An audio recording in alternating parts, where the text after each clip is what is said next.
भाग 5 इस विषय पर मार्गदर्शन करेंगे। मैं सर से विनती करता हूँ कि सर हमें मार्गदर्शन करें।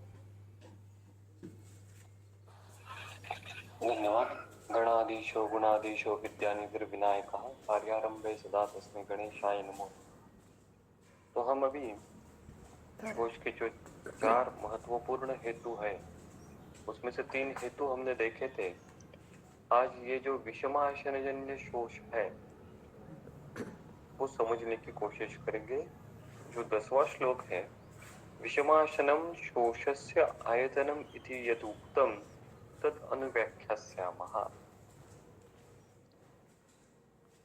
तो ये आज की परिभाषा में, आज की लाइफस्टाइल में ये महत्वपूर्ण हेतु है। इसकी क्लिनिकल यूटिलिटी आज की प्रैक्टिस में ज्यादा है। हमको मालूम है कि विषमाशनम बहुत सारे रोगों का कारण हो सकता है और ये विषमाशन शोच भी उत्पन्न कर सकता है। ये हमको आज की परिभाषा में, आज के जो हमारे रुग्ण हैं उनको समझाने की जिम्मेदारी अभी वैद्यों पे है। विषमाशन ये शोष का हेतु है। विषमाशन ये अन्य सभी व्याधियों में महत्वपूर्ण हेतु हो सकता है। जैसे देखिए, डायबिटीज का रुग्ण है तो कन्वेंशनल प्रैक्टिस में डायबिटीज के रुग्ण को small meal at regular interval ऐसे लेने का उपदेश किया जाता है कि आप थोड़ा थोड़ा खाना थोड़े थोड़े समय के बाद खाइए। लेकिन ये जो small meal at regular interval है, इसके कारण पुनः पुनः अजीर्णाशन, अध्यशन इस प्रकार से होता है और उस डायबिटीज पेशेंट में blood sugar level oral hypoglycemic agent लेते हुए भी बढ़ जाती है। तो ये विषमाशनजन्य संकल्पना हर व्याधि में एप्लीकेबल है। तो उसका वर्णन वो किस प्रकार से कहते हैं? यदा पुरुषः पान अशन भक्ष लेह उपयोगान प्रकृति कर्ण संयोग राशि देश काल उपयोग संस्था उपशय विषमम आनासेवते विषयमान आसेवते। तो ये विषमाशन की उन्होंने व्याख्या सबसे पहले दी। भागवताचार्य जी ने इस विषमाशन्य को ही अन्नपान विधि त्याग ऐसा शब्द प्रयोग किया है। तो जो शास्त्रोक्त अन्नपान का विधि है, वो शास्त्रोक्त अन्नपान का विधि को त्याग कर देना, इसको ही विषमाशन कहते हैं। यहाँ पे उन्होंने कहा कि जो अष्टो आहार विधि विशेषायतन है उनका त्याग करना, प्रकृति करण संयोग राशि। तो अष्टोहार विधि विशेषायतन means these are the certain rules and regime that should be followed through the diet.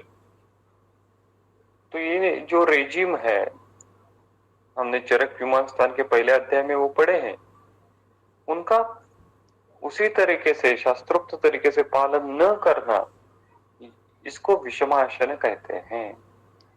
तो यदा पुरुषः प्रकृति करण संयोग राशि देश काल उपयोग संस्था उपशय विषमान पान अशन भक्षलेह उपयोगान। तो आहार के प्रकार किस प्रकार के हो सकते हैं? पान अशन भक्षलेह, सॉलोइंग, च्यूइंग, ईटिंग और लिकिंग। तो इस प्रकार के आहार के भेद हो सकते हैं। तो इनको आसेवते, तो विषमान आसेवते, आहार विधि विशेष आयतन का विचार न करते हुए अगर इनका सेवन किया जा रहा है तो क्या हो सकता है? तथा तस्य तेभ्यो वात पित्त क्लेशमाणो वैषम्यम आपद्यन्ते। क्या होता है? तथा तेभ्यः, तो इस विषमाशन के कारण, तथा तेभ्यः तस्य वात पित्त क्लेशमणा वैषम्यम आपद्यन्ते, उसके शरीर में जो वात पित्त कफ है, त्रिदोषों में वैषम्य उत्पन्न हो जाता है, त्रिदोषों का प्रकोप हो जाता है। और उसके कारण क्या होता है? ते विषमाः शरीरम अनुस्तृत्य यदा स्त्रोतसाम अयन मुखानि प्रतिवार्यम अवतिष्ठन्ते तदा जंतुः यद आहार जातम आहरति तत्तस्य मूत्र पुरीशम एव उपजायते भूयिष्ठम नान्यस्तथा शरीर धातु। क्या होता है? ते विषमाः विषमाः ते शरीरम अनुसृत्य। विषमाः, विषमा कौन हुआ है? त्रिदोष हुए हैं, उनकी अभी सम्यावस्था हट गई और विषम हो गए। तो विषमाः ते, विषम होने वाले ये त्रिदोष क्या करते हैं?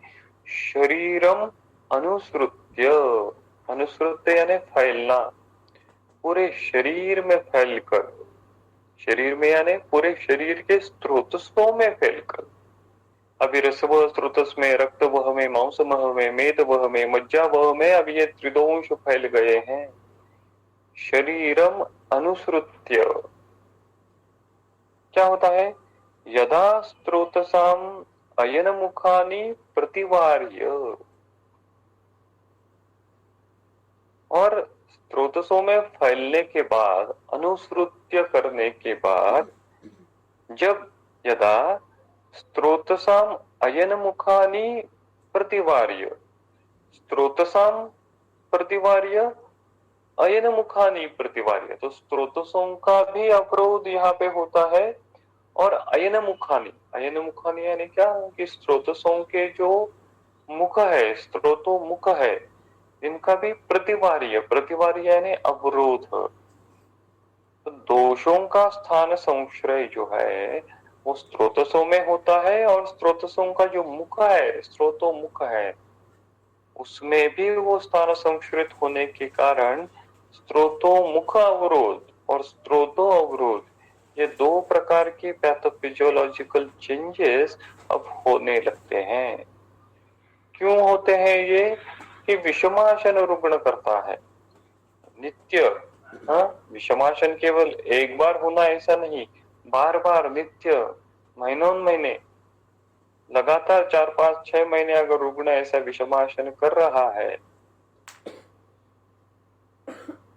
तो उसका परिणाम उसके अग्नि पे होके, उस अग्नि विषम होने के कारण फिर त्रिदोष विषम हो जाते हैं, और ये त्रिदोष विषम होके फिर पूरे शरीर में फैलते हुए वो स्रोतसों का अवरोध उत्पन्न करते हैं।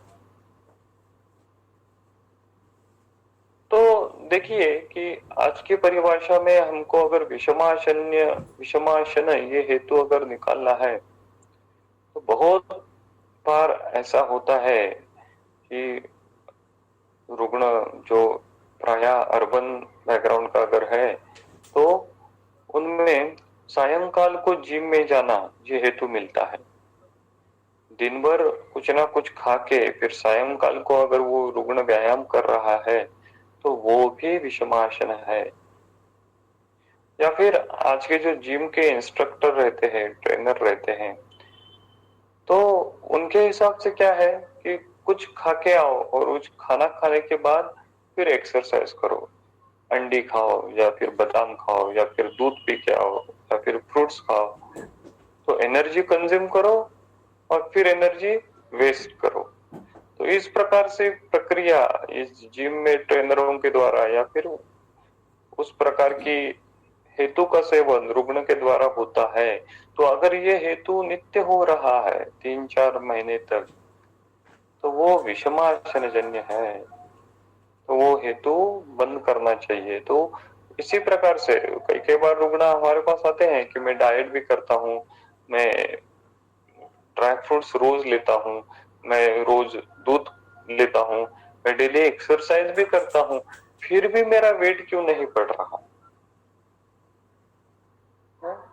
डॉक्टर सर, माझ्या अंगाला काहीच लागत नाही, माझं वेटच वाढत नाही। तो इस प्रकार की शिकायत लेके रुग्ण हमारे पास आते हैं, तो उनमें ये विषमाशनजन्य शोष है क्या, तो इनका विचार करना चाहिए। तो मुझको याद है एक 16 साल का लड़का आया था उसके पेरेंट्स के साथ, तो पेरेंट्स बहुत ओवर कॉन्शियस थे उसके बारे में कि हम इसको बहुत सारी चीजें देते हैं फिर भी इसका वेट नहीं बढ़ रहा है, और बढ़ रहा है नहीं, वो जो है वो भी कम हो रहा है। शनै शनै उपशिष्यति, इस प्रकार से हो रहा है।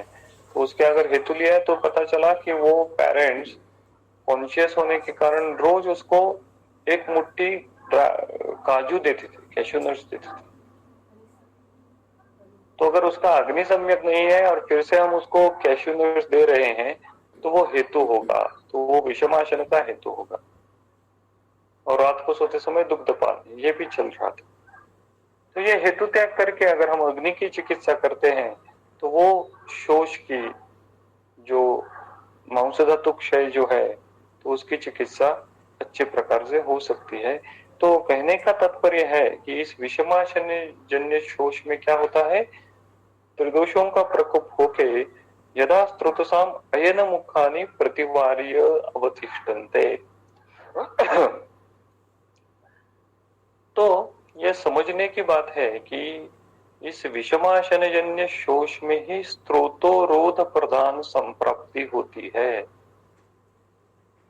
अन्य जो भेद हमने इससे पहले देखे थे, साहसज, वेग संधारण जन्य या फिर क्षय जन्य, उसमें धातु क्षय जन्य रूपी शोष की निर्मित होती है। अभी विषमाशन जन्य में भी आगे धातु क्षय की उत्पत्ति होगी, लेकिन उससे पहले स्रोतोरोध प्रधान संप्राप्ति यहाँ पे होती है। तो ये भी इस विषमाशन जन्य पैथोलॉजी का वैशिष्ट्य है, यहाँ में स्रोतोरोध प्रधान संप्राप्ति उत्पन्न हुई है कि यदा स्त्रोतसाम अयन मुखानि प्रतिवार्य अवतिष्ठन्ते, वहां पे वो रुक जाते हैं, स्थान संश्रय करते हैं। तब क्या होता है, तदा जंतु, जंतु यानी वो रुग्ण, तदा वो मनुष्य, तदा जंतु यत यत आहार जातम आहरति। इस प्रकार की पैथोलॉजी शरीर में सेट होने के बाद यदा जंतु, जब वो मनुष्य यत यत आहार जातम आहरति, जो कोई भी आहार का सेवन करता है, आहार जातम आहरति, तो क्या होता है, तत्त भूयिष्ठम अस्य मूत्र पुरीशम उपजायते। तो क्या होता है, यत यत आहार जातम आहरति तत्त भूयिष्ठम, भूयिष्ठम यानी अत्यधिक प्रमाण, क्वांटिटेटिवली एक्सेस, भूयिष्ठम अस्य मूत्रपुरीशम उपजायते, अस्य यानी उस रुग्ण का मूत्रपुरीश में वो परिवर्तित हो जाता है। तो रुग्ण कोई भी आहार खाए, उसमें से अंतिमतः मूत्रपुरीश की ही उत्पत्ति ज्यादा मात्रा में हो जाती है। शरीर धातु तथा न, आगे उन्होंने लिखा अन्य धातुओं की निर्मित उससे ज्यादा मात्रा में नहीं होती। तो देखिए, तो पैथोफिजियोलॉजी किस प्रकार से हो रही है कि दोषों के कारण स्त्रोतो अयन मुखानि प्रतिवार्य अवरोध उत्पन्न हो रहा है, और ऐसी अवस्था में रुग्ण अगर कोई भी खाए, तो कन्वेंशनल अप्रोच में और आयुर्वेदीय अप्रोच में डिफरेंस कहाँ पे आ जाता है कि वो केवल कैलोरीज पे ध्यान देते हैं, वो केवल कार्बोहाइड्रेट्स, प्रोटीन्स, लिपिड्स ऐसे एक्सटर्नल स्वरूप पे ध्यान देते हैं। हम वो कैलोरी इनटेक, डाइजेस्ट किस प्रकार से हो रहा है। So Ayurveda gives more emphasis on the digestion rather than nutrition. So ये डाइजेशन अगर हैम्पर हो रहा है, तो यदा पुरुषम यत यत आहार जातम आहरति, अगर कोई न्यूट्रिटिव चीज भी अगर उसने खा ली तो भी वो उसके शरीर को नहीं लगेगी। यत यत आहार जातम आहरति तत्त मूत्रपुरीशम उपजायते, भूयिष्ठम मूत्रपुरीशम उपजायते। तो अग्नि विषम होने के कारण उसके शरीर में मूत्र और पुरीश की उत्पत्ति ज्यादा मात्रा में होती है। Generally in normal Prakrit physiology में सार और कीट का विभाजन करना ये अग्नि का कर्म है। अगर अग्नि प्राकृत अवस्था में है तो मलधरा कला द्वारा ये सार भाग और किट्ट भाग इनका विभाजन किया जाता है, और इस किट्ट भाग में भी द्रव किट्ट और घन किट्ट इस प्रकार के दो भाग अन्य मलधरा कला के रूप से निर्मित करती है। लेकिन अगर अग्नि विषम है तो ये सारकिट्ट विभजन की जो प्रक्रिया है वो सारकिट्ट विभजन की प्रक्रिया ही हैम्पर हो जाती है, और उसी कारण जो सार भाग ज्यादा मात्रा में शरीर के लिए जो आवश्यक भाग है उसकी निर्मिति नहीं होती, या फिर किट्ट भाग की ही निर्मिति ज्यादा मात्रा में होती है। तो आहार कौन सा भी खाए तो उससे सार भाग जो आवश्यक है शरीर के लिए, तो उस सार भाग की निर्मिति ज्यादा मात्रा में न होना या फिर किट्ट की निर्मिति ज्यादा मात्रा में होना, ये प्रधान घटना यहाँ पे होती है। और यहाँ पे उन्होंने क्या लिखा, मूत्र पुरीशम उपजायते, भूयिष्ठम, केवल पुरीश नहीं लिखा, मूत्र पुरीशम लिखा। द्रव किट्ट भी ज्यादा बढ़ता है, घन किट्ट भी ज्यादा बढ़ता है। अगर केवल मूत्र ऐसा वो लिखते, भूयिष्ठम मूत्रम उपजायते, तो डिफरेंशियल डायग्नोसिस के लिए, व्याधि व्यवच्छेदन के लिए हमारे सामने प्रमेय आ जाता, प्रकर्षेण बहुलम अविल मूत्रता जो होती है, तो वो लक्षण, वो व्याधि हमारे सामने आ जाता। लेकिन यहाँ पे मूत्र के साथ साथ उन्होंने पुरीशम भी कहा है। तो कई बार रुग्ण शिकायत करते हैं कि अगर रुग्ण की परिभाषा में कहें तो हम जो आहार लेता हूं उससे ज्यादा मल निर्मित होती है। तो रुग्ण की परिभाषा में क्वांटिटी वाइज उसका ऐसा सोचना रहता है कि मैं जितना आहार ले रहा हूं उससे ज्यादा मल प्रवृत्ति है।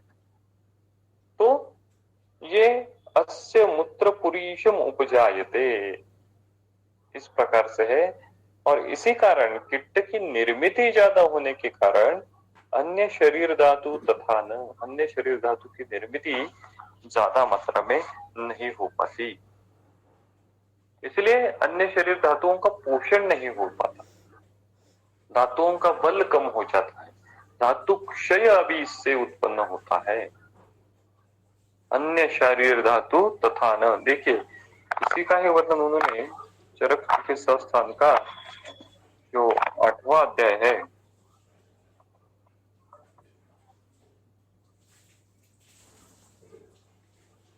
उसमें किया है। श्लोक क्रमांक 41 में किया है उन्होंने, 461 पेज नंबर, उसमें तस्मिन् काले पचति अग्नि यदन्नम ओष्ठ संश्रितम मलि भवति तत्प्रायः कल्पते किंचित ओजसे। तस्मिन् काले, उस समय ओष्ठ में जो आहार रहता है उसका अग्नि पचती, और पचन होने के बाद क्या होता है, मलि भवति तत्प्राय, उससे ज्यादा मात्रा में मल की किट्ट की निर्मित होती है, और किंचित ओजसे यानी रसात्मक जो ओज है उसकी निर्मिति अल्प मात्रा में होती है, और उससे किट्ट की निर्मिति ज्यादा मात्रा में होने के कारण शरीर धातुओं का पोषण अच्छे प्रकार से नहीं हो पाता। इसलिए वो आगे कहते हैं स पुरीश उपष्टंभात वर्तयति, और शरीर धातु का पोषण अच्छी प्रकार से नहीं होने के कारण, अभी शरीर धातुओं का पोषण अच्छी प्रकार से क्यों नहीं हो रहा है, उसके लिए दो प्रधान घटना यहाँ पे हुई है। सबसे इंपॉर्टेंट घटना है कि स्त्रोतो अयन मुखानि प्रतिवार्य, स्त्रोतस और स्त्रोतो मुख इनका अवरोध हुआ है। तो जो धातुओं तक पोषण मार्ग या फिर धातुओं तक जो पोषण जाने वाला है वो पोष्य भाव जो है वो धातुओं तक अब नहीं पहुंचते, और ये पोषक भाव नहीं मिलने के कारण धातुओं का क्षय फिर से होने लगता है। तो ये एक इंपॉर्टेंट घटना यहाँ पे होती है। और दूसरी घटना कौन सी होती है कि दूसरी घटना जो रुग्ण आहार लेता है उससे मलीभवती, उससे पित्त की निर्मित ज्यादा होने के कारण अन्य शरीर धातुओं का फिर से उस आहार से भी नहीं पोषण हो पाता। तो ये विशेष साइकिल शुरू हो जाता है और इसी कारण उस रुग्ण में धातु क्षय की अवस्था निर्मित हो जाती है। और इसीलिए उसमें उन्होंने लिखा है कि उन्होंने कहा कि सपुरीश उपष्टम्भात वर्तयति, so that person survive only on the पुरीश। इसलिए ऐसी अवस्था में हम उस रुग्ण को विरेचन भी एकांतिक नहीं दे सकते, क्योंकि उपष्टम्भात वर्तयति। सुश्रुताचार्य जी ने प्राकृत पुरुष का जो कार्य लिखा है उसमें उन्होंने लिखा कि उपस्तंभम वायु अग्निधारणम च। तो उपस्तंभ ये भी पुरुष का एक प्रधान कर्म है।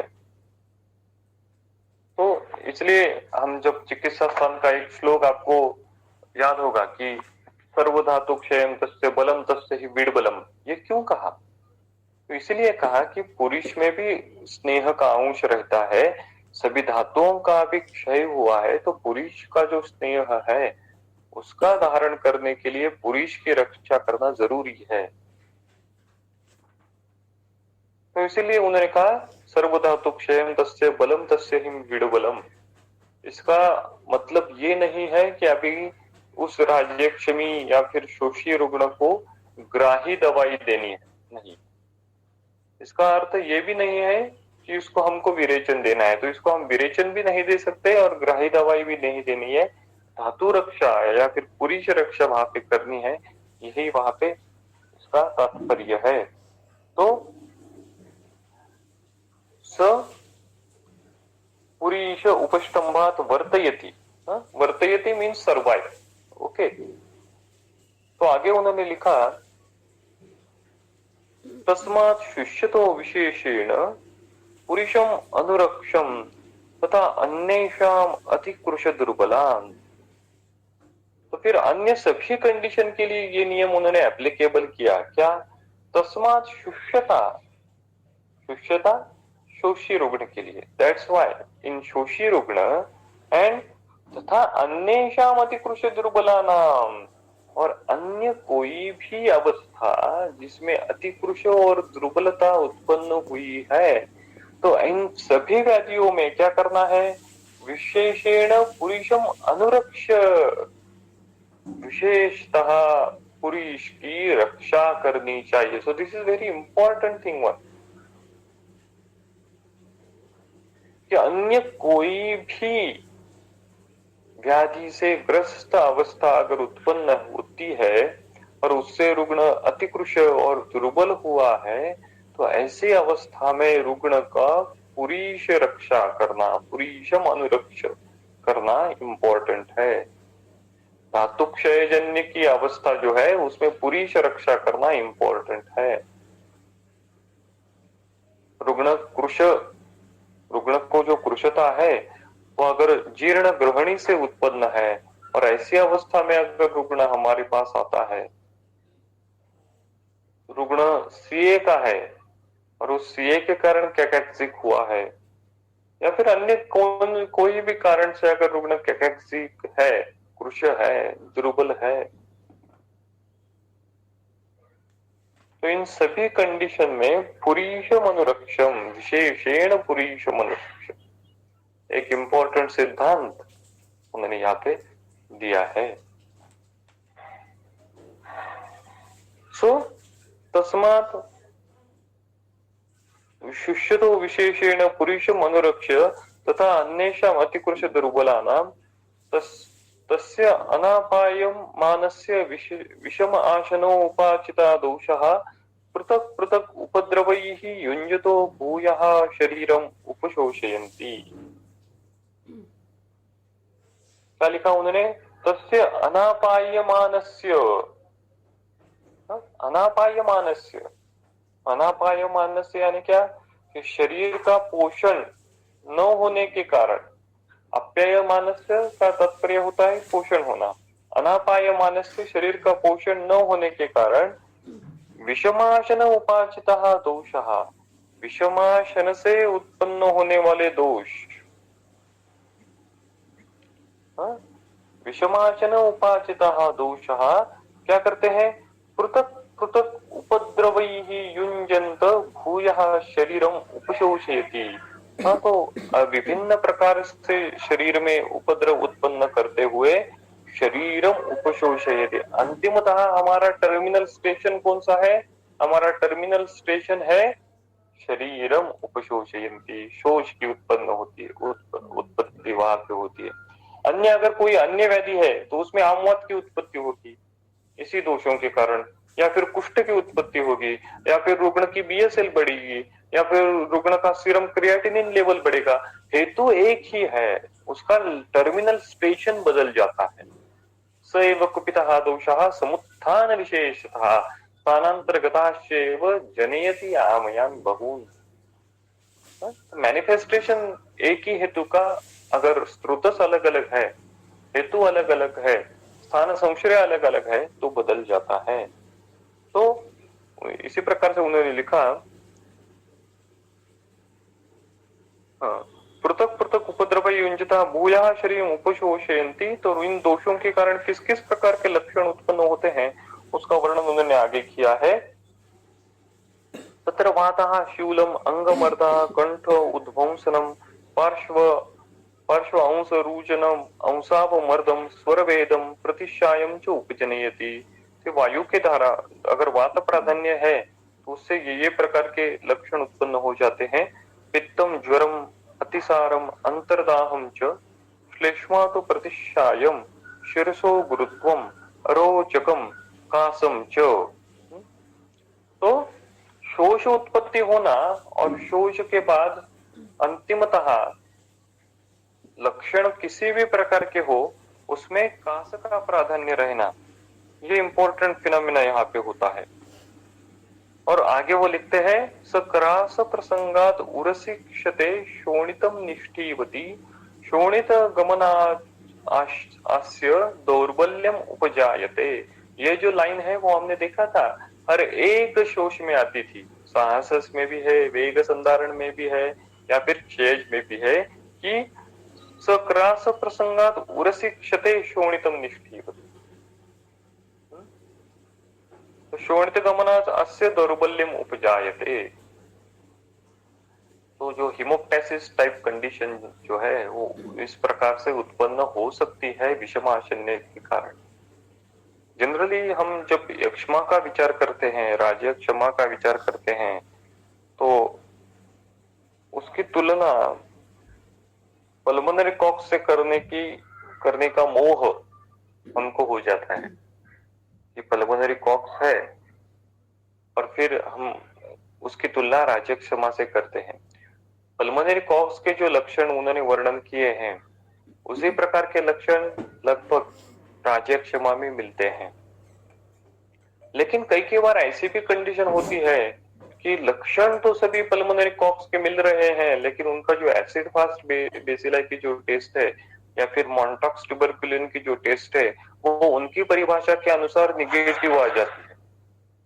तो टेस्ट तो निगेटिव है, एक्सरे में तो कोई पैच नहीं दिख रहा है, या फिर जो पैरामीटर जो है वो सजेस्टिव नहीं है कि इसको इन्फेक्शन हुआ है, इन्फेक्टिव फोकस है, फिर भी उसमें ये सब सेट ऑफ सिम्टम्स जो है यक्ष्मा के वो सभी दिख जाते हैं।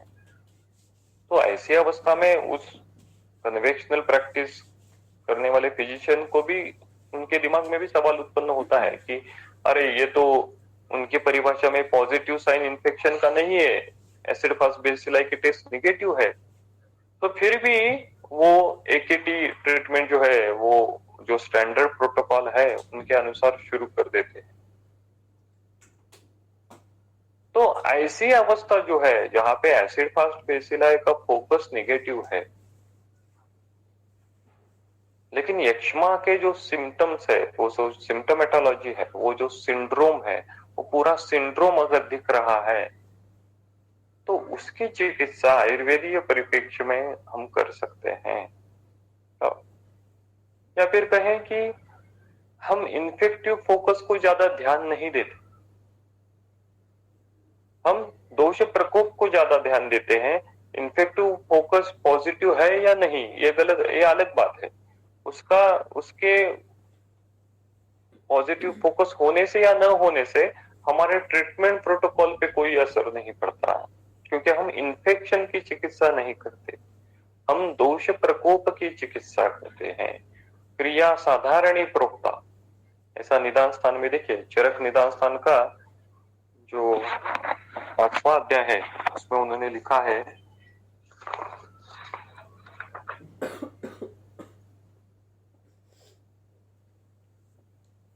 पेज नंबर 227, श्लोक नंबर 14, चरक निदान स्थान अध्याय 8। यदा दोष निमित्तस्य भवन्ति आगन्तु अन्वयाः तदा साधारणं कर्म प्रवदन्ति विषक्विदाः। अगर आगंतुक की भी बाधा है तो उस आगंतुक की चिकित्सा करते समय क्या करना है, साधारणम कर्मम प्रवदन्ति, साधारण कर्म, दोष प्रत्येनिक साधारण कर्म ही करने हैं।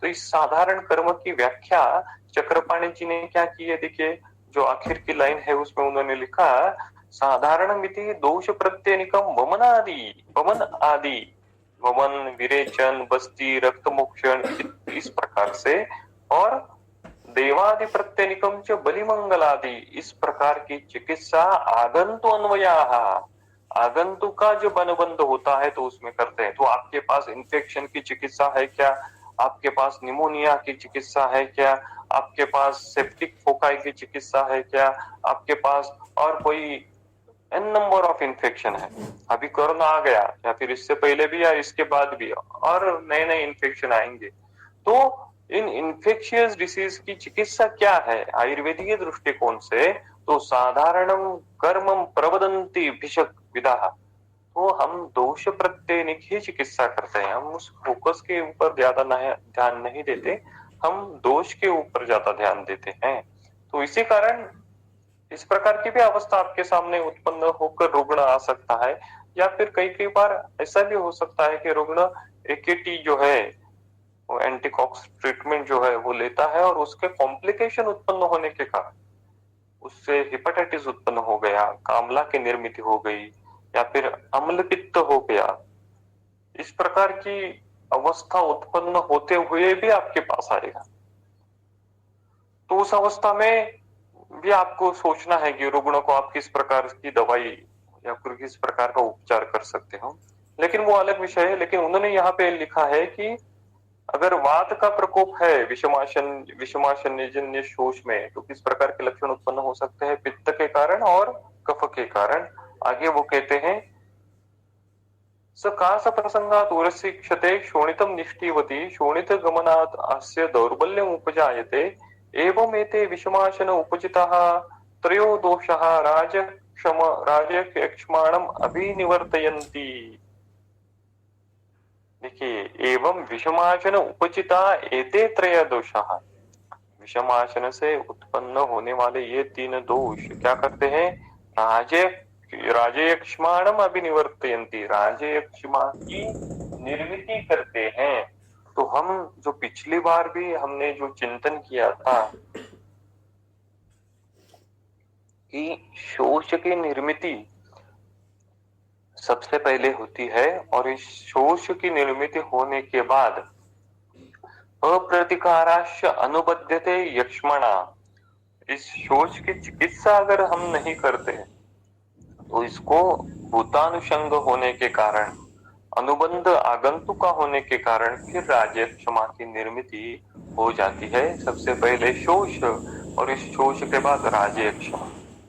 चिकित्सा तो दोनों की साधारण ही है, चिकित्सा तो दोनों की सामान्य ही है, लेकिन उसमें भी थोड़ा सा सूक्ष्म भेद है। शोष ये पहले है, उसके बाद यक्ष्मा की निर्मिति होती है। तो राजयक्ष्मणा अभिनिवर्तयन्ति। स तैः उपशोषणैः उपद्रवैः उपद्रुतः शनैः शनैः सुच्यति तस्मात् पुरुषो मतिमान् प्रकृति करण संयोग राशि देश काल उपयोग संस्था उपशय विषम आहारम आहरेत उपशयात विषम आहारम आहरेत। तो इस प्रकार से उन्होंने एक सामान्य नियम यहाँ पे बताया कि वो सभी जगह पे सभी काल में एप्लीकेबल है। भवती चात्र हिताशी स्यात् मिताशी स्यात् कालभोजी जितेन्द्रियः पश्यन् रोगान् बहून् कष्टान् बुद्धिमान् विषमाश्नात्। देखिए क्या कहते हैं वो, विषमाशनात् बहून् कष्टान् रोगान् पश्यन्, विषमाशनात्, विषमाशनात् लिखा उन्होंने, तो विषमाशन के कारण क्या होता है, बहून् कष्टान् रोगान्, तो विविध प्रकार के पृच्छ साध्य कठिन ऐसे व्याधियां पश्यन, पश्यन यानी देखकर, तो विषमाशन जन्य निर्मित विभिन्न प्रकार के व्याधियों को देखकर पश्यन क्या करो, बुद्धिमान हिताशी स्यात् मिताशी कालभोजी जितेन्द्रिया स्यात्। तो फिर से वो वैद्य को आदेश देते हैं कि विषमाशनात् बहून् कष्टान् रोगान् पश्यन्, जो बुद्धिमान है वो हिताशी स्यात्, हितकारक ही खाए, मिताशी स्यात्, मिताशी यानी मात्रावत खाए, मिताशी यानी प्रमिताशन ऐसा नहीं, कम खाओ ऐसा नहीं, जो एक्सेसिव डाइटिंग का फैड निकला है उस प्रकार से नहीं, मात्रा अग्नि बल अपेक्षणी, अपने अपने अग्नि के बल के अनुसार खाओ, लेकिन मात्रावत खाओ, अति मात्रा में नहीं खाना है। मिताशी स्यात् कालभोजी जितेन्द्रिया, कालभोजी ये भी इंपॉर्टेंट कंसेप्ट है, जितेन्द्रिया स्यात्।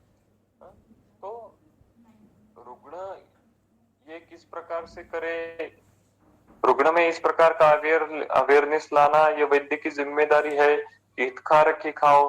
अभी फिर से सवाल उत्पन्न होता है, हितकारक यानी क्या, तो नित्य हितकारक आहार द्रव्यों की एक लिस्ट हम तैयार कर सकते हैं, ये नित्य हितकारक आहार द्रव्य है, जैसा गेहूं है, चावल है, मुदग है, ये नित्य हितकारक है। दधी नित्य हितकारक नहीं है, आमलकी नित्य हितकारक है, सेंधव नित्य हितकारक है। तो इस प्रकार से नित्य हितकारक की द्रव्य और अहितकारक द्रव्य जो नित्य सेवनीय नहीं है,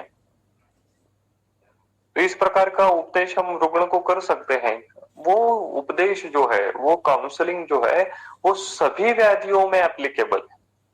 रुग्ण आपके पास डायबिटीज का रहेगा, कुष्ठ का रहेगा, वात व्याधि का रहेगा, या फिर एसएलई का रहेगा, कोई भी रहा हो, हिताशी स्यात् मिताशी स्यात् कालभोजी जितेन्द्रिया, ये सूत्र जो है वो हर कंडीशन में एप्लीकेबल है। ये सदरुत्व है, ये आचार रसायन है जितेन्द्रिया। क्योंकि गृहणी अध्याय जो हम पढ़ेंगे तो गृहणी की निर्मिति में ही उन्होंने एक सूत्र लिखा है।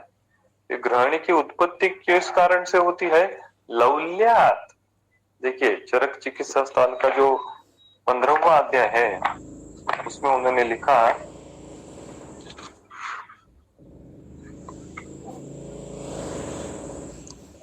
पेज नंबर 516 श्लोक क्रमांक 41, यो ही भुंक्ते विधिम त्यक्त्वा गृहणी दोषजान कदा। विधिम त्यक्त्वा जो हमने शास्त्रोक्त विधि कहा है, यानी कौन सा विधि, जो हमने अभी पढ़ा, अष्टो आहार विधि विशेषायतन। ये अष्टो आहार विधि विशेषायतन का जो विधि है, प्रकृति कर्ण राशि देश काल त्यक्त्वा, इनका अगर विचार नहीं करते हुए रुग्ण आहार का सेवन करता है तो क्या होता है, गृहणी दोषजान गदान, गृहणी दोष की उत्पत्ति हो जाती है। स लौल्यात लभते शीघ्रम, स लौल्यात, लौल्य के कारण, ये निर्मिति शीघ्रता से हो जाती है। तो इसीलिए यहाँ पे जितेंद्रिया शब्द उन्होंने लिखा।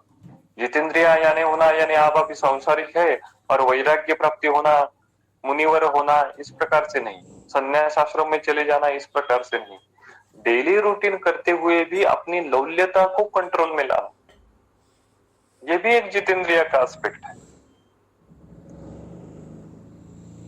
तो इस प्रकार का परिवर्तन रुग्ण में लाना है, या इससे कहें कि रुग्ण में आए तब आएगा, लेकिन कम से कम वैद्य ने तो इस प्रकार के सोचते हुए अपने आप में थोड़ा थोड़ा स्लो एंड स्टेडी चेंजेस लाने की जरूरत है, क्योंकि आखिरकार अगर वैद्य बदलेगा तो समाज बदलेगा, रुग्ण बदलेंगे।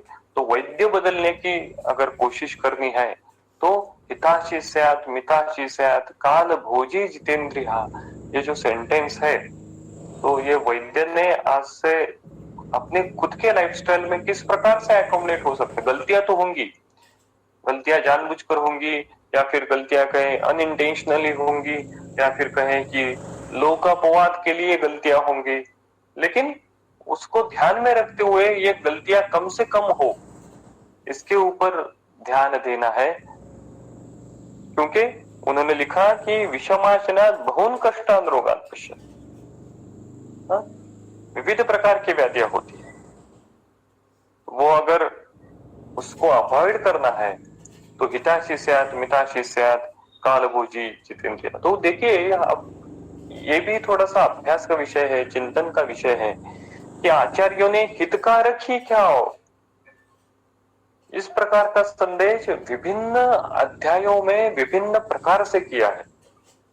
चरक सूत्र स्थान के 27 अध्याय में किया है हितकारक ही खाओ, 28 अध्याय में किया है, चरक युवा स्थान के पहले अध्याय में किया है, फिर दूसरे अध्याय में किया है, चरक शारीर स्थान में किया है, फिर निदान स्थान में भी किया है। तो चिकित्सा स्थान में फिर से एक बार वो रेफरेंस आता है कि वो बार बार हमारे दिमाग के ऊपर हैमरिंग कर रहे हैं।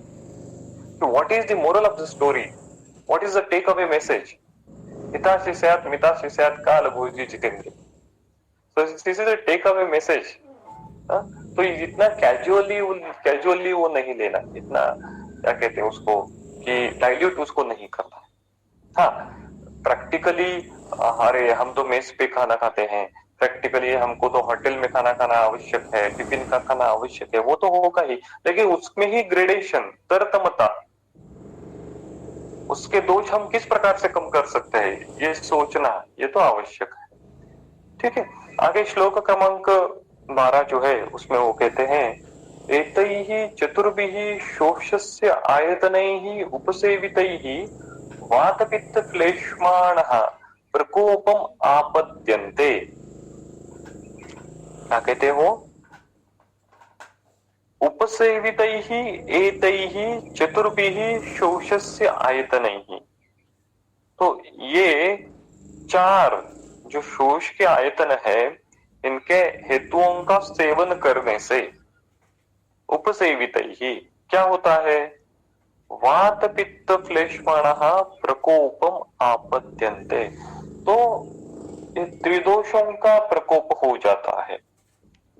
तो राजेय क्षमा या फिर शोष, ये त्रिदोष जन्य कंडीशन है। जैसा हमने इससे पहले ही कुष्ठ पढ़ा है, कुष्ठ भी त्रिदोष जन्य है, या फिर उदर भी त्रिदोष जन्य है। उसी प्रकार से राजय क्षमा भी, शोष भी त्रिदोष जन्य है। वात पित्त क्लेशमाणः प्रकोपम आपद्यन्ते। देखिए, चरक चिकित्सा स्थान का जो 8वां अध्याय है, उस 8वें अध्याय में उन्होंने जो चिकित्सा सूत्र कहने का कहा है, पेज नंबर 462, श्लोक क्रमांक 63, सर्व त्रिदोषजो यक्ष्मा दोषाणां तु बलाबलम परीक्षा अवस्थिकम वैद्यः शोषिणं समुपाचरेत। क्या लिखा उन्होंने, सर्वः यक्ष्मः त्रिदोषजो, सभी प्रकार का यक्ष्मा जो है वो फिर वेग संधारण जैसे उत्पन्न है, विषमाशन से उत्पन्न है, साहस से उत्पन्न है, वो त्रिदोषजो वो तिन्ही दोष का प्रकोप होने से उत्पन्न होता है, इसीलिए वो कठिनतम अवस्था है, वो चिकित्सा के लिए कुरुक्षेत्र हो जाता है। दोषाणाम तो बलाम बलम परीक्ष, दोषों का बलाबल देखते हुए अवस्थिकम वैद्या शोषिणम समुपाचरे, तो उस प्रकार की अवस्थिक चिकित्सा वैद्य ने करनी चाहिए। इसलिए उन्होंने यहाँ पे लिखा है कि वात पित्त क्लेशपणा प्रकोपम आपद्यन्ते। तो आगे वो कहते हैं ते प्रकुपिताः नाना विधैः उपद्रवैः शरीरम उपशोषयन्ति, और प्रकुपिता ते, प्रकुपित होने वाले वो वात पित्त कफ नाना विधैः उपद्रवैः, नाना विध विभिन्न प्रकार से उपद्रव करते हुए शरीरम उपशोषयति, शरीर का शोषण करते हैं, शुष्यता उत्पन्न करते हैं, धातु क्षय की अवस्था उत्पन्न करते हैं। इसलिए तम सर्वरोगाणां कष्टतमत्वात् राजयक्ष्माणम आचक्षते भिषजः।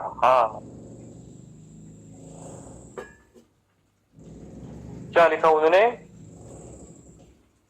तम सर्वरोगाणाम कष्टतमत्वात्, सभी रोगों में ये कष्टतम होने के कारण राजयक्ष्माणम आचक्षते, इसको राजयक्ष्मा कहते हैं। देखिए, इसको यक्ष्मा नहीं कहा, राजयक्ष्मा कहा। यक्ष्मा ये तो एक व्याधि का पर्याय है। देखिए, चरक निदान स्थान का जो पहला अध्याय है, उस पहले अध्याय में पेज नंबर 194 श्लोक क्रमांक 5, तत्र व्याधि आमयो गद आतंक यक्ष्मा ज्वरो विकार रोग इति अनर्थांतरम। यहाँ पे यक्ष्मा ये तो व्याधि का पर्याय है, लेकिन यहाँ पे क्या शब्द यूज किया है? राजयक्ष्मा। क्यों? क्या? सर्वरोगाणाम कष्टतमत्वात्, इसको राजयक्ष्मा कहा है। आगे वो कहते हैं, और एक उन्होंने इसका लॉजिक दिया है, यस्मात् वा पूर्वम आसीत् भगवताः सोमस्य उडुराजस्य तस्मात् राजयक्ष्मा इति। So there are the two postulations or the two hypotheses narrated. The one narration is that it is sarvaroganam kashtamaha, that's why we call them as a rajayakshama, and the second thing is that यस्मात् वा उडुराजस्य, उडुराजस्य जो नक्षत्रों का राजा है उसको उडुराजस्य कहते हैं। यस्मात् वा उडुराजस्य भगवतः सोमस्य, भगवान सोम यानी चंद्र को, जो नक्षत्रों का स्वामी है, उसको पूर्वम आसित, पूर्वम सबसे पहले आसित हो गया, तस्मात् राजयक्ष्मा इति, इसलिए उसको राजयक्ष्मा। तो second narration is that the mythological aspect of the उत्पत्ति ऑफ राजयक्ष्मा, जिसका विवरण उन्होंने चरक चिकित्सा स्थान के 8वें अध्याय में किया है। जो माइथोलॉजिकल स्टोरी हम सबको मालूम है, जो नक्षत्रों का स्वामी जो राजयक्ष्मा है, सॉरी चंद्र जो है, भगवान सोम जो है, तो उसको स्नेह क्षय के कारण जो राजयक्ष्मा हुआ और वो सबसे पहले मैनिफेस्ट हो गया, इसलिए उसको राजयक्ष्मा इस प्रकार का नामाभिधान उन्होंने किया है। ठीक है, आगे उन्होंने पूर्व रूप का वर्णन किया है, तस्य इमानी पूर्व रूपाणी भवन्ति तद्यथा प्रतिष्ठायाः शवतु अभीक्षणम्। प्रतिष्ठाएं पूर्व रूप देखिए किस प्रकार के हैं। इस प्रकार के पूर्व रूप लेके रुकना हमारे पास आ सकता है या फिर आते ही हैं।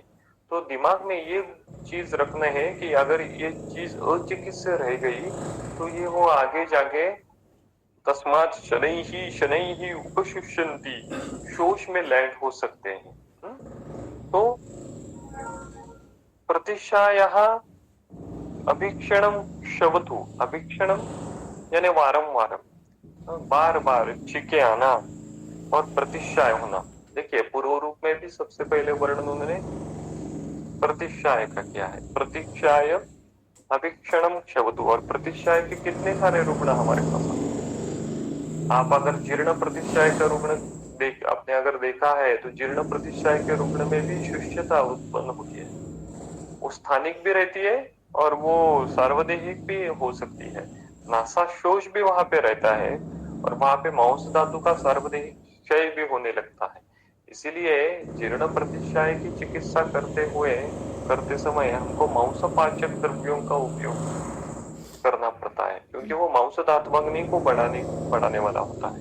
तो मांस धात्वाग्नि जब अच्छा होगा तो उससे जीर्ण प्रतिशय ठीक होगा। तो कहने का तात्पर्य है कि जीर्ण प्रतिशय में शोष उत्पन्न होता ही है। तो तद्यथा प्रतिशयः अग्रिक्षणं क्षवतु श्लेष्म प्रसेकः मुखमाधुर्यम् अनन्नाभिलाषः। आगे उन्होंने लिखा अन्न काले च आयासः, तो भोजन समय आयास उत्पन्न होना। आगे दोष दर्शनम अदोषेषु अल्पदोषेषु व भावेषु। पात्र, उदक, अन्न, सूप, अपूप, उपदंश, परिवेशकेषु। क्या लिखते हैं वो देखिए, टिपिकल पूर्व रूप है। इस प्रकार के कुछ पूर्व रूप अन्य जगह पे नहीं मिलेंगे, तो यही भी उनका वर्णन है। कौन से? अदोषेषु अल्पदोषेषु वा। अदोषेषु जिनमें कोई दोष नहीं है या फिर अल्प दोष है, ऐसे कौन? पात्र, उदक यानी जल, अन्न, सूप यानी दाल, अपूप जो हम लाट के बनाते हैं वो, उपदंश यानी जिसको मराठीत चटणी म्हणतो तो प्रकार, उपदंश। परिवेशकेशु यानी जो भोजन सर्व करने के जो वेसल्स रहते हैं उसमें अदोषेषु अल्पदोषेषु वा, ऐसे है उनमें कोई दोष नहीं है या फिर अल्प दोष है, फिर भी भावेषु दोष दर्शन, फिर भी उनमें दोष दिखना। इसको ही आज की परिभाषा में कन्वेंशनल प्रैक्टिस में ओसीडी नामाभिधान करते हैं। जहां देखो वहां उसको गंदा दिखता है और इसलिए वो स्वच्छ करने की, धोने की प्रैक्टिस करता है। तो शायद ओसीडी ये शोष का पूर्व रूप हो सकता है। तो अदोषेषु अल्पदोषेषु व भावेषु दोष दर्शनम। आगे उन्होंने लिखा भुक्तवतः च अस्य उल्लासः। भुक्तवतः यानी खाने के बाद उसको उल्लास आ जाता है, मुख में पानी आ जाता है। और तथा उल्लेखनम अपि आहारस्य अंतरा, और तथा आहारस्य जो आहार वो लेता है उसका अंतरा उल्लेखनम अपि, अंतरा भोजन के बीच में आहार का सेवन किया और भोजन के बीच में उसको क्या आता है? छर्दी वेग आता है, उल्लेखनम अपि, वो बाहर भी निकलता है। तो इस प्रकार का टिपिकल लक्षण यहाँ पे लिखता है। उल्लास देखिए कितना ज्यादा होगा। फिर मुखस्य पादयोः शोफः, फिर पाण्योः अवेक्षणम अत्यर्थम। पाण्य हो, अपने जो लिम्स है उसको अत्यर्थम अवेक्षणम, बार बार उसको देखना। इस प्रकार का टिपिकल पूर्व रूप यहाँ पे उत्पन्न हो जाता है। ये पूर्व रूप क्यों उत्पन्न होता होगा मालूम नहीं, उसका कुछ प्रभाव व्याधि महिमना हम कह सकते हैं, लेकिन उसका लॉजिक एज सच अनएक्सप्लेनेबल है कि पाण्यो च अत्यर्थम अवेक्षणम क्यों उत्पन्न होना। आगे देखिए, अक्षणो श्वेतावभासता च अतिमात्रम, और बाहोश्य प्रमाण जिज्ञासा। बाहोश्य प्रमाण जिज्ञासा ये भी टिपिकल पूर्व रूप है कि ओवर कॉन्शियसनेस और ओवर जिज्ञासा to know the proportion of one's arm, बाहोश्य प्रमाण जिज्ञासा। इस प्रकार का पूर्व रूप उत्पन्न हो जाता है। वो क्यों उत्पन्न हो जाता है? अनएक्सप्लेनेबल। बाहोश्य प्रमाण जिज्ञासा। स्त्री कामता निर्गुणित्वम, तो स्त्री कामता क्या है? शोष है, फिर भी स्त्री कामता है, या अत्यधिक स्त्री कामता लीड्स टू द शोषण। निर्गुणित्वम निर्लज्जता, फिर विभत्सता दर्शनम च अस्य काये, अस्य काये च विभत्स दर्शनता। उसको गंदगी दिखती है या फिर गंदगी होती भी है। फिर स्वप्न के संदर्भ में उन्होंने पूर्व रूप का वर्णन किया है। स्वप्ने च अभीक्षणम दर्शनम अनूतकानाम उदकस्थानानाम, क्या लिखा उन्होंने?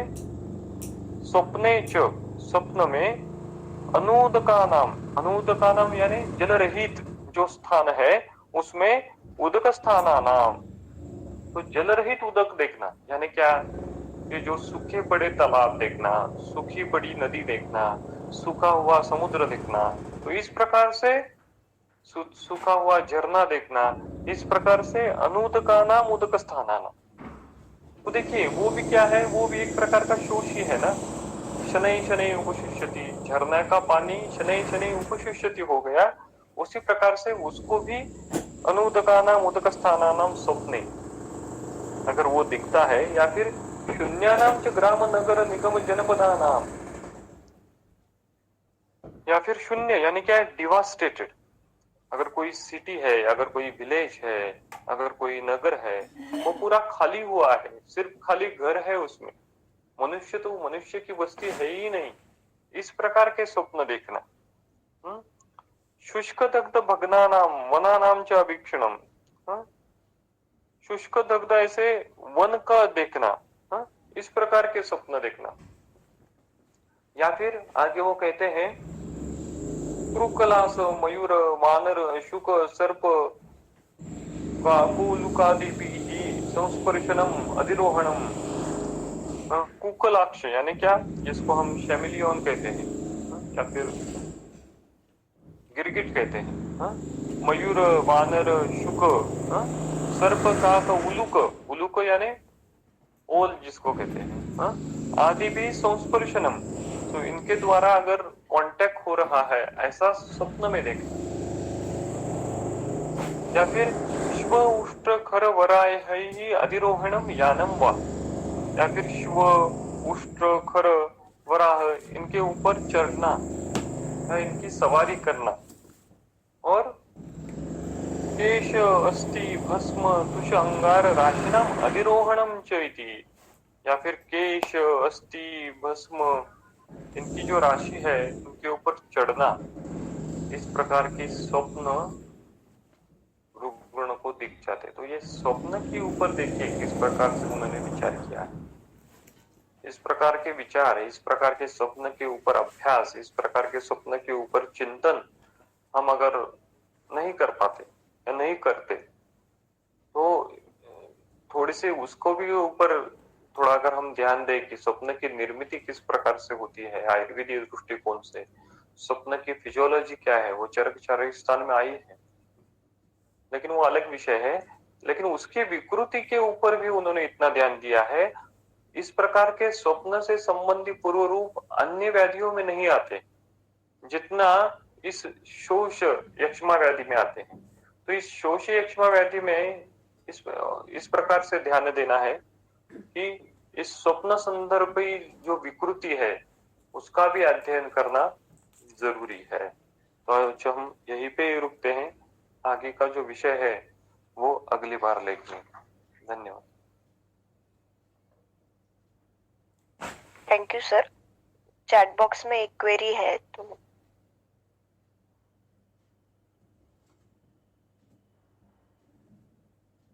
Gym protein powder is recommended and weight is increased, how to think on that? नहीं, वो तो है ही कि कन्वेंशनल प्रैक्टिस में प्रोटीन, मसल बिल्डिंग के लिए प्रोटीन, ये उन्होंने क्या कहा है, बिल्डिंग ब्लॉक कहा है। तो प्रोटीन जिम की जो उनकी जो थ्योरी है उनके अनुसार वो सबसे पहले क्या करते हैं कि वेट गेन करने के लिए, वेट गेन मसल से होता है, इसके लिए वो मसल ब्रेक करने की कोशिश सबसे पहले करते हैं, या फिर जो डंबल्स है या फिर अन्य जो वेट है ये उठाने से मसल ब्रेक हो जाते हैं। और ये मसल ब्रेक होने के बाद अगर वो व्यक्ति प्रोटीन लेता है तो उससे वो मसल जो ब्रेक हुए हैं वो फिर से हिलअप होके उनका वेट बढ़ता है। तो इस प्रकार की उनकी क्या कहें कि इस प्रकार से नहीं, वही मॉडर्न की फिजियोलॉजी वही है कि उस प्रकार से वेट गेन होना दिखता है। एक यहाँ पे आशंका दो प्रकार की है आयुर्वेदीय परिभाषा से कि जैसा मैंने अभी कहा कि जो इंस्ट्रक्शन वो रुग्ण को देते हैं कि कुछ खाकर आओ फिर यहाँ पे वेट उठाओ, ये गलत है। कि व्यायाम जो है वो खाना खाने के बाद नहीं करना है, ये महत्वपूर्ण नियम है। उस नियम को यहाँ पे बाधा आ जाती है।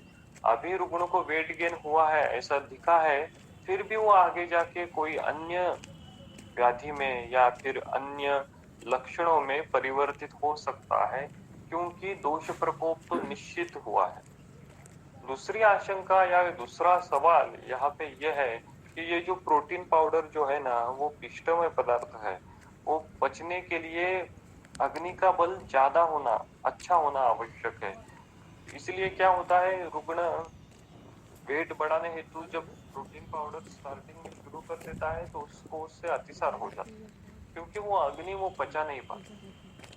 तो ये भी है कि वो अग्नि सापेक्ष है क्या, वो जो प्रोटीन ले रहा है। तो तीसरी उसके लिए आवश्यक है कि जितना प्रोटीन उस व्यक्ति को रिकमेंडेड किया है वो उसके मात्रा अनुरूप है क्या, उसके अग्नि के बल अनुरूप है। तो आयुर्वेदीय परिभाषा से अगर देखें हम तो डाइजेशन के ऊपर ज्यादा ध्यान देना है। वो जिम इंस्ट्रक्शन डाइजेशन के ऊपर नहीं ज्यादा ध्यान देगा, वो आपके न्यूट्रिशन के ऊपर ज्यादा ध्यान देगा। अल्टीमेटली आपको वेट गेन हुआ है ऐसा दिखता है, लेकिन वो उपचित वेट जो है वो मेद धातु प्राकृत रीत्या उपचित हुआ है या अप्राकृत रीत्या उपचित हुआ है, यह हम अभी नहीं कह सकते। प्रत्यक्षदर्शी प्रमाण में उसकी भारवृद्धि हुई है, लेकिन उसमें दोष प्रकोप आगे जाके कोई व्याधि उत्पन्न करेगा या नहीं करेगा वो उसके धातु बल के ऊपर है। लेकिन अगर उस रुग्ण ने अग्नि बल की अपेक्षा के विपरीत विधि सेवन किया है तो निश्चिततः आगे जाके कोई ना कोई लक्षण, कोई ना कोई व्याधि उस रुग्ण को उत्पन्न होता ही है। या फिर कोई जो रुग्ण, जिम के भी बहुत सारे जो दिखने वाले बॉडी बिल्डर इस प्रकार के जो व्यक्ति रहते हैं, उनको भी घुटनों का दर्द, उनको भी गर्दन का दर्द, माउस का दर्द, या फिर उनमें भी कई बार बीएसएल की वृद्धि, इस प्रकार के रुग्ण हमारे पास आते हैं। तो वो क्यों होता है? अग्नि सापेक्ष क्रिया नहीं हो पाती। तो आयुर्वेदीय परिप्रेक्ष्य से अगर सोचना है तो इंस्ट्रक्शन कोई भी कहे, जिम इंस्ट्रक्शन उसका जो नॉलेज है उसके अनुसार वो कहेगा, लेकिन अपने रुग्ण को यही कहना है कि आपके अग्नि के अनुसार ही वो लेना है।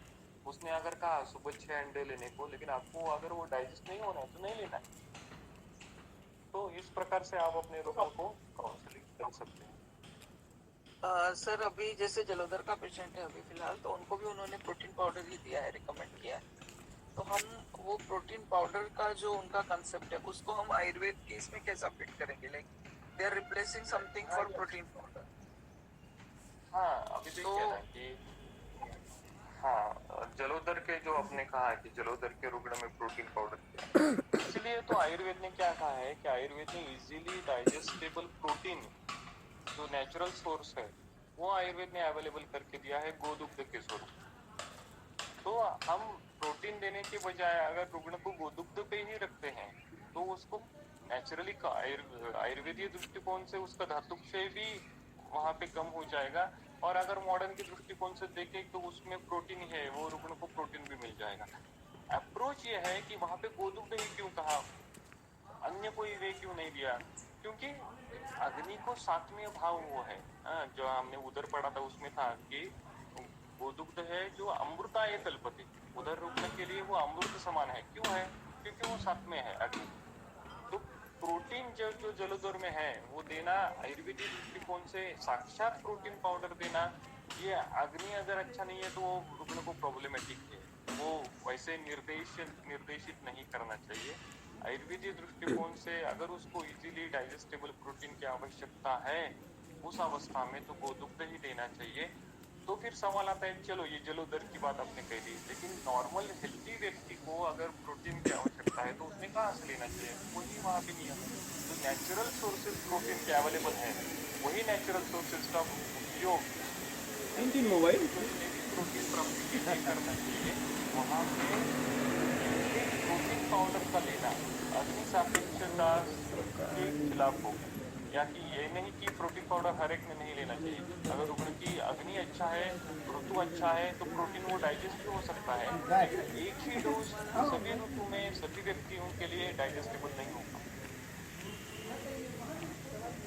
और सर जो वे आता आहे म्हणजे पनीर बनवताना जे दुधाला फाटवतो तर तेल त्याला प्रोटीन म्हणून आपण कन्सिडर करू. ओके, ते प्रोटीन म्हणून आपण म्हणू शकतो, पण प्रश्न तोच आहे, शेवटी परत तोच आहे की तो एक रिकमेंडेड जे आहे, जे पनीर आहे किंवा सोया प्रोटीन आहे किंवा आणखीन एक प्रकार आहे, तो तुमच्या रुग्णाच्या अग्नीच्या सापेक्ष आहे का? ऋतू चांगला आहे, थंडीचा सीझन आहे, रुग्णाचं अग्निबल चांगलं आहे, अशा वेळी थोडं तुम्ही पनीर खायला दिलं तर हरकत नाही. पण नाही आय वॉज टॉकिंग अबाउट जल आपण रिप्लेस म्हणजे जल द्यायचंच नाहीये जलोदर पेशंट मध्ये, तर can we give way to that way? नाही, इथं आयुर्वेदिक दृष्टिकोननी पनीर देणं पण नॉट रिकमेंडेड. ते पण पुढे जाऊन कॉम्प्लिकेटेडच निर्माण करतं.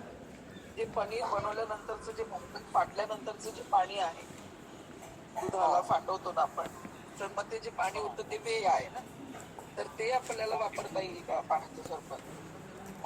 माझ्या मते आयुर्वेदिक विचार कसा असतो की सुरुवातीची स्टेज आणि फायनल स्टेज या दोन्ही आयुर्वेदानुसार हितकारक मानलेले, मधल्या सगळ्या स्टेजेस या ट्रान्सफॉर्मिंग स्टेज आयुर्वेदानुसार त्याचे. सुरुवातीची स्टेज कोणती आहे? दुधाची.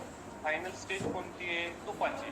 तर दूध आणि तूप ह्याच्या मधल्या ज्या अवस्था आहेत, दह्याच्या, पनीराच्या, ताकाच्या, त्या नित्य सेवनीय नाही, त्यामुळे त्या नॉट रिकमेंडेड. सेम ऍप्लिकेबल बीज तूप, म्हणजे माझ्याकडे बी असतं आणि शेवटी त्याचं झाड होतं, मग ती जी मोड आलेली अवस्था आहे, मटकी, आजकाल स्प्राउटेड डाएट नावाचं एक ट्रेंड निघाले, स्प्राउट आणायचं आणि ते खायचं. It is also not recommended according to the Ayurveda. ते विष्ठंबी धान्य आहे, ते मज्जादुष्टी करणारं धान्य आहे, ते नेत्राभिषंधी वाढवणारं धान्य आहे.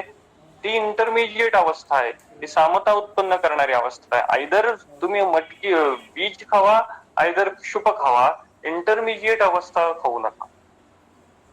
सो ही आयुर्वेदानुसार ते नॉट रिकमेंडेड. ओके.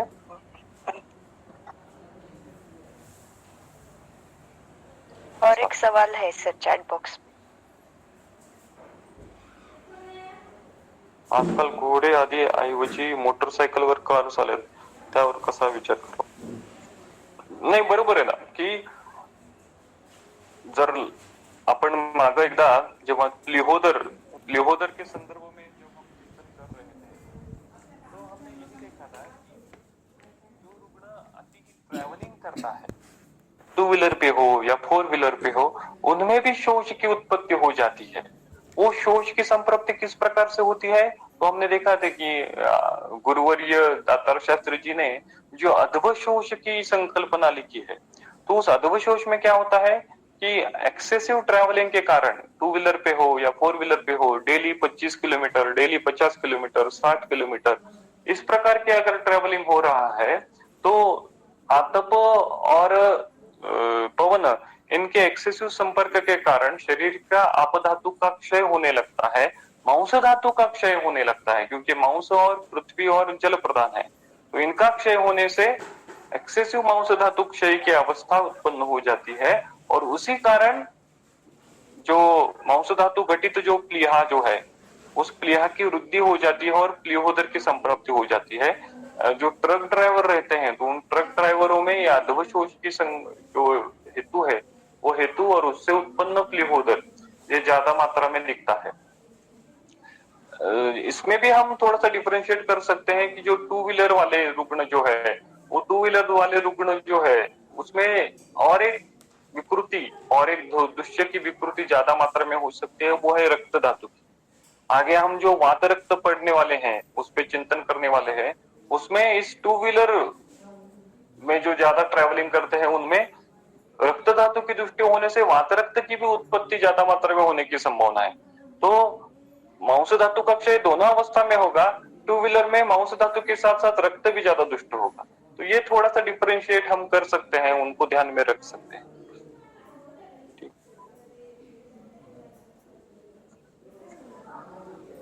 ठीक है, धन्यवाद।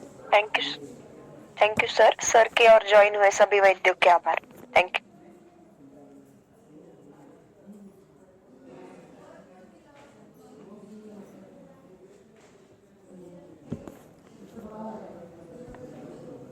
ऑटो बंद।